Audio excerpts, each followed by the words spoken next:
At approximately 9:32 a.m. Moscow time on November 9th, 2016, Deputy Vyacheslav Nikonov of the pro-Putin United Russia Party stepped up to the microphone in the Russian State Duma, the Russian equivalent of the House of Representatives, to make a highly unusual announcement. The grandson of Vyacheslav Molotov, the coolly ruthless Stalinist of Molotov cocktail fame, Nikonov had been involved in Soviet and Russian politics for roughly 40 years, including serving a stint on Vladimir Putin's staff. Now he was about to make a rather simple, understated announcement that, in its way, was as historic and incendiary as anything his grandfather had ever done. "Dear friends, respected colleagues," Nikonov said, 3 minutes ago, Hillary Clinton admitted her defeat in U.S. presidential elections, and a second ago, Trump started his speech as an elected president of the United States of America, and I congratulate you on this. Even though Nikonov did not add what many in the Kremlin already knew, his brief statement was greeted by enthusiastic applause. Donald J. Trump had just become Vladimir Putin's man in the White House.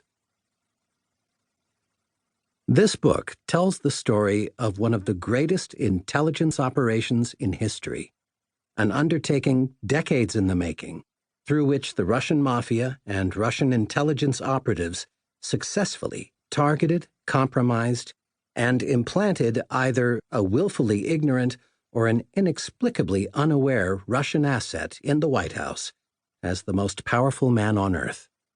In doing so, without firing a shot, the Russians helped put in power a man who would immediately begin to undermine the Western alliance, which has been the foundation of American national security for more than 70 years, who would start massive trade wars with America's longtime allies, fuel right-wing anti-immigrant populism, and assault the rule of law in the United States. In short, at a time at which the United States was confronted with a new form of warfare, hybrid war consisting of cyber warfare, hacking, disinformation, and the like, the United States would have at its helm a man who would leave the country all but defenseless and otherwise inadvertently do the bidding of the Kremlin. It is a story that is difficult to tell, even though, in many ways, Donald Trump's ties to Russia over the last 4 decades have been an open secret, hiding in plain sight. One reason they went largely unnoticed for so long may be that aspects of them are so unsettling, so transgressive, that Americans are loath to acknowledge the dark realities staring them in the face. As a result, the exact words for what happened often give way to fierce semantic disputes. Whatever Russia did with regard to the 2016 presidential campaign, was it an assault on America's sovereignty or merely meddling? Was it an act of war? Did Russian interference change the results of the 2016 presidential election? Was it treason?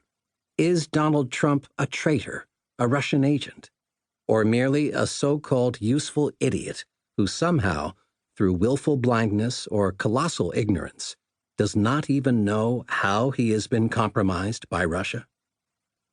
President Donald Trump, of course, has denied having anything to do with Russia, having tweeted 10 days before his inauguration, "Russia has never tried to use leverage over me.